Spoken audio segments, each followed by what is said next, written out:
ప్రేక్షకులకి ఆ లలితాంబిక అమ్మవారి యొక్క అనుగ్రహం పరిపూర్ణంగా కలగాలని మనస్ఫూర్తిగా కోరుకుంటూ మనం ఈరోజు చంద్ర సూర్య గ్రహణాలు ఎప్పుడు ఏర్పడుతున్నాయి, ఈ గ్రహణాలు ఏర్పడడం వల్ల గ్రహణం ఏర్పడినటువంటి 40 రోజుల వరకు ద్వాదశ లగ్నాల వారు లేదా లగ్నం తెలియని వారు రాసుల వారు ఎటువంటి జాగ్రత్తలు తీసుకోవాలి, ఏ విషయాల్లో కలిసి వచ్చే యోగం ఉంది. గ్రహణం అంటే ఎంతసేపు ఇబ్బందనే కాదు, కలిసి వచ్చే యోగం ఉంటుంది. అయితే చంద్ర సూర్య గ్రహణాల యొక్క సమయాలు చెప్తాను, గుర్తుపెట్టుకోండి.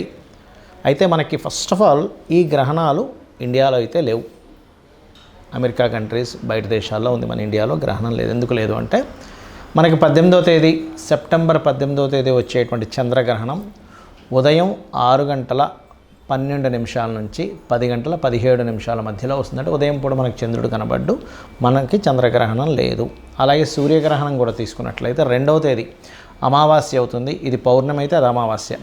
సూర్యగ్రహణం వచ్చేటప్పుడు అది కూడా ఏమవుతుందంటే రాత్రి సమయం వస్తుంది. సూర్యగ్రహణం ఎప్పుడైతే రాత్రి సమయం వస్తుందో మనకి కనబడదు, అది కూడా బయట దేశాలు అమెరికా కంట్రీస్లోనే కనిపిస్తుంది. ఆ టైమింగ్స్ ఏంటి అంటే ఇక్కడ దీనికి 9:13 నుంచి 3:17 వరకు అని ఇచ్చారంటే రాత్రి 9 నుంచి తెల్లవారితే 3 అనగా 3:17 వరకు ఉంది. కానీ దీంట్లో స్పెసిఫిక్గా 10:21 నుంచి రాత్రి 10:21 నుంచి 12:12 అర్ధరాత్రి సమయం వరకు దీని గ్రహణ ప్రభావం ఎక్కువగా ఉంటుంది.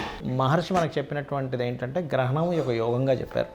గ్రహణ సమయంలో ఒక్కొక్క ప్రాబ్లం ఉన్న వాళ్ళు ఎటువంటి మంత్ర సాధన చేయాలి అనేటువంటిది ఎండింగ్లో కూడా చెప్తాను, ఎండింగ్ వరకు వీడియో చూడండి. అయితే ఈ విషయాలు చెప్తుంది నేనైనప్పటికీ కూడా చెప్పేస్తుంది సాక్షాత్ లలిత అమ్మవారిగా భావిస్తూ ఒక్కొక్క లగ్నం తెలియని వారి రాశి నుంచి మనం చూసుకుందాం. మిథున లగ్నము, మిథున రాశి. మిథునం వారికి చంద్రగ్రహణం 18వ తేదీ ఉంది కాబట్టి దాని ఆ యొక్క గ్రహ ప్రభావం ఎలా ఉంటుంది ముందుగా చూసి దాని తర్వాత సూర్యగ్రహణం జోలికి వెళ్దాం. దశమ స్థానంలో చంద్రగ్రహణం చాలా మంచిది.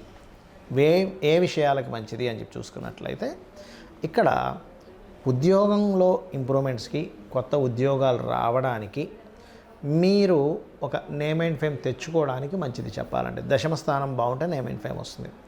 మరి ఇక్కడ చంద్రగ్రహణం విషయంలో ఏ విషయంలో కొద్ది జాగ్రత్త పడాలి అంటే కొంతమంది చూడండి, పలానా జాబ్ ఇప్పిస్తాం మీకు, గవర్నమెంట్లో నాకు బాగా తెలిసిన వాళ్ళు ఉన్నారు ఇప్పిస్తామని చెప్తూ ఉంటారు. అటువంటి విషయాలు నమ్మి పొరపాటున అట్లాంటి వాటికి డబ్బులు మాత్రం కట్టకండి. బికాజ్ ఆఫ్ సెకండ్ లార్డ్ వెళ్ళి గ్రహణంలో పడుతున్నాడు అంటే ఏమిటి, మీ యొక్క ధనం ఉద్యోగం కోసం ఎవరో ఇప్పిస్తారని కొన్ని లక్షల రూపాయలు ఇస్తూ ఉంటారు కొంతమంది తెలియక అమాయకంగా, అటువంటి వాటిలోకి వెళ్ళడం వల్ల ఇబ్బంది వస్తుంది అని చూపిస్తుంది.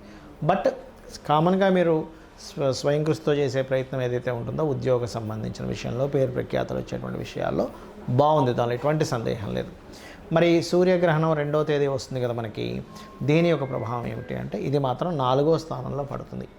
అది కూడా భూతత్వ సంబంధించినటువంటి రాశి అవుతుంది. కాబట్టి మీరు పర్టికులర్గా ఏదైనా భూమికి సంబంధించి తీసుకునేటప్పుడు గుర్తుపెట్టుకోండి, ల్యాండ్ ఏదైనా కోర్సెస్, అందులో ముఖ్యంగా మీరు మెడికల్ రిలేటెడ్ సంబంధించిన కోర్సెస్ చేసే విషయంలోని, ఏదైనా కెమికల్ రిలేటెడ్ ఇట్లాంటివి ఏమైనా రీసెర్చ్ చేసేటప్పుడు అటువంటి కోర్సెస్ చేసేటువంటి విషయాల్లోని, సాఫ్ట్వేర్ రిలేటెడ్, ఎందుకంటే రాహుకేతులు ఇద్దరు కూడా సాఫ్ట్వేర్ కారకులు.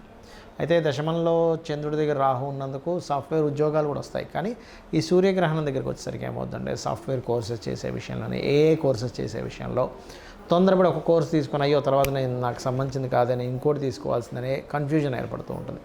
ఈ యొక్క విషయంలోని, తల్లిగారి ఆరోగ్యం విషయంలోని, ఏదైనా కన్స్ట్రక్షన్, అది ఇల్లు కావచ్చు, ఫ్యాక్టరీ కావచ్చు, ఎనీ ఆఫీస్ రిలేటెడ్ కావచ్చు, ఎనీ కమర్షియల్ స్పేస్ కావచ్చు, కమర్షియల్ స్పేసెస్ తీసుకునేటప్పుడు ఎందుకంటే బుధుడు రాశి జాగ్రత్త వహించండి.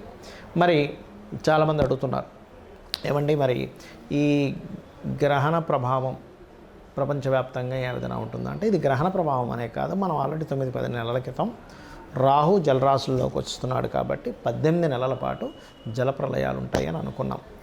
అందుకని ఆల్రెడీ 9 నెలలు అయింది కాబట్టి ఇంకో 9 నెలలు సమయం ఉంది ఇంకా. కాబట్టి 9 నెలలు మన దేశంలోనే కాకుండా బయట దేశాల్లో కూడా ఈ గ్రహణ ప్రభావం వల్ల అక్కడ కూడా కాస్త జలప్రలయాలు వస్తుంటాయి రకరకాల దేశాల్లో.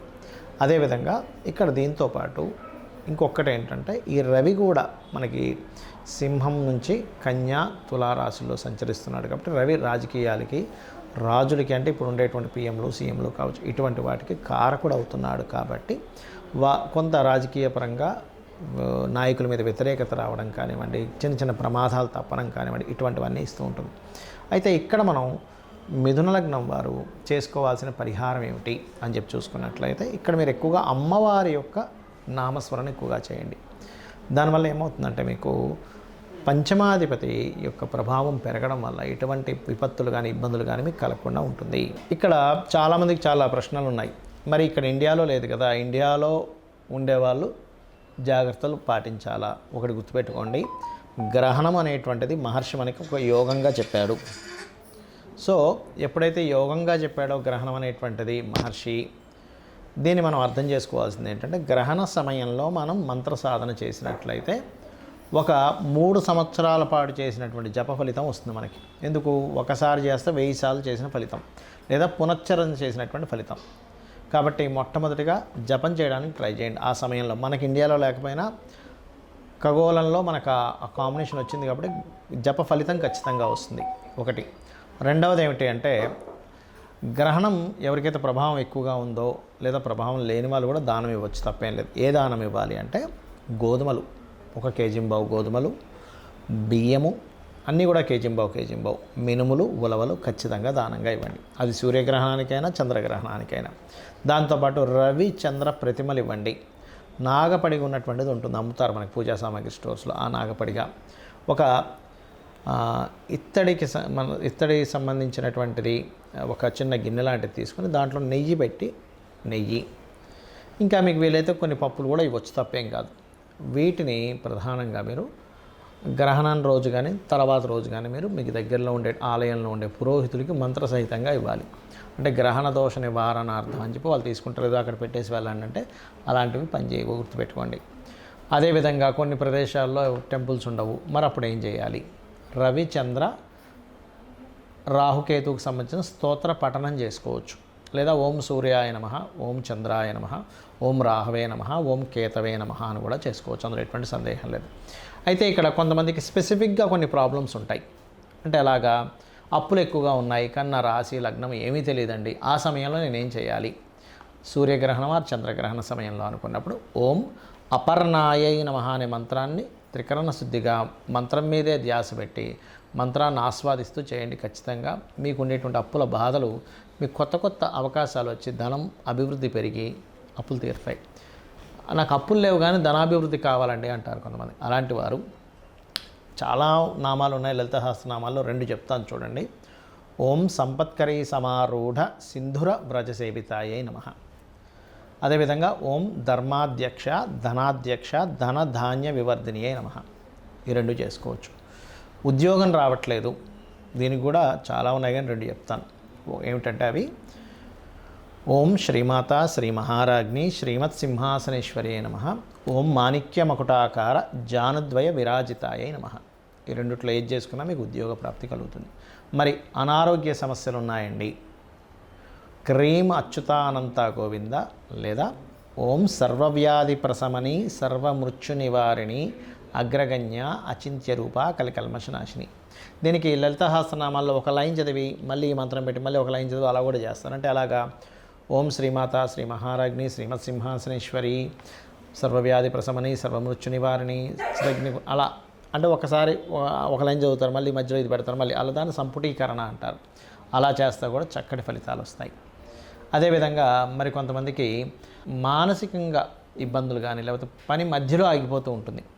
అలాంటప్పుడు అంటే సగంలో ఆగిపోయిందండి, సగం పనే ఆగిపోయింది అంటూ ఉంటారు, అన్నీ సగమే అవుతుంటాయి వాళ్ళ లైఫ్లో. అలాంటి వారు ఓం అష్టమీ చంద్ర విభ్రాజ దళిక స్థల శోభితాయై నమః. ఇది చేసుకోవచ్చు హ్యాపీగా. ఇలాగా 1 కాదు 2 కాదు. కొంతమంది మనసు బాగోదు అసలు, ఓం మనస్వినియై నమః. వివాహం అవ్వట్లేదండి, చాలామందికి ఇవాళ రేపు వివాహం అవ్వట్లేదు. అలాంటి వారు ఓం కామేశబద్ధ మాంగళ్య సూత్ర శోభిత కందరాయై నమః. లేదండి వివాహం అయింది కానీ మా ఇద్దరి మధ్యన సరైనటువంటి సామరస్యం లేదు, ఎప్పుడు గొడవలు, విడిపోతామేమో అని అనిపిస్తుంది, మాటిమాటికి చికాకులుగా ఉంది, మా ఇద్దరి మధ్యన పెళ్ళైన రోజు నుంచి ఇబ్బంది ఉంది అనుకునేటువంటి వారు సింపుల్గా ఏం లేదు, ఓం శివకామేశ్వరాంకస్త శివా స్వాధీన వల్లభాయై నమః చేసుకోవాలి.